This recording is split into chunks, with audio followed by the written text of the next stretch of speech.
Kataha-Jime, kata, shoulder. Ha is just the one shoulder. It's always translated as a chicken wing. I've never seen anybody put this hold on a chicken. I've always tried to figure that out. I asked Draeger sensei, Donn Draeger, why did they translate it to chicken wing?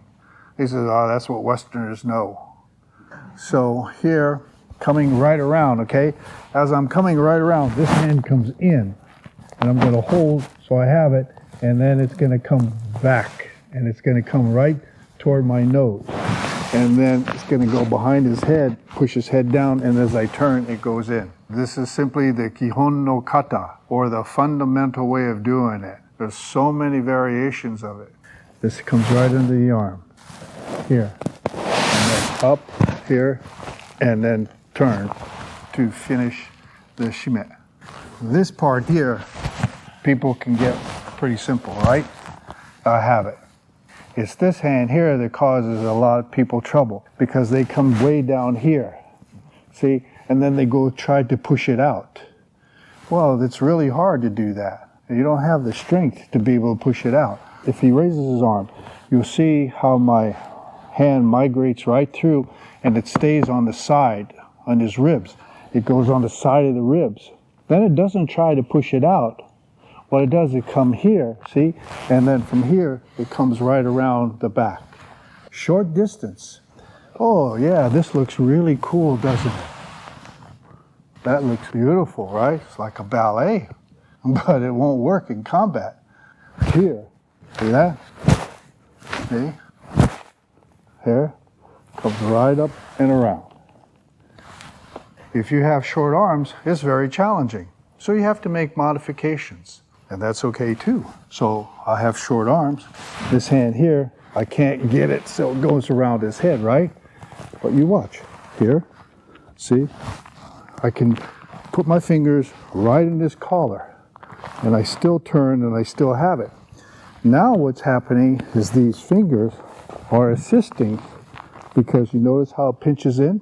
It's the same kata-ha-jime. So a lot of people are always hung up, oh, this has to go behind the head. Well, my arms are short. Al's a thick guy. I can't get it all the way through. So situation with Al, I would come here, I'd take my finger and I'd put it in his ear. You can use this point here, here. I like the front of the ear because you get a lot more pressure that way. Because people don't fool around with ears. Ears are a wonderful thing to cause some real panic on someone who's attacking you. So here, you can't make it around, no worries, just bring it here. Okay? Bring it here. Same thing. See how I have it? And I'm pushing against his ear, and I turn it. You have to learn to adapt. Long arms, short arms, big, round, chubby arms, and one arm. Remember I told you I got thrown by that Mongolian with one arm? He was good at these shime-waza. You learn to adapt, and that's really important. So it comes around here, right? You want to go this way here. Now, most of the people, see this hand? They don't do anything with it. They just leave it there. They turn here. This hand now is going to come down. See how it comes down? Here, here, and then I'm down. Here, and I continue my turn. And then I'm going to do a Kimura right here.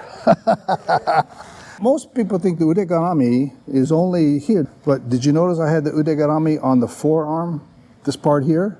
Because I want to snap it. And then I'll snap this right here, this bone right here. No way to grip anymore.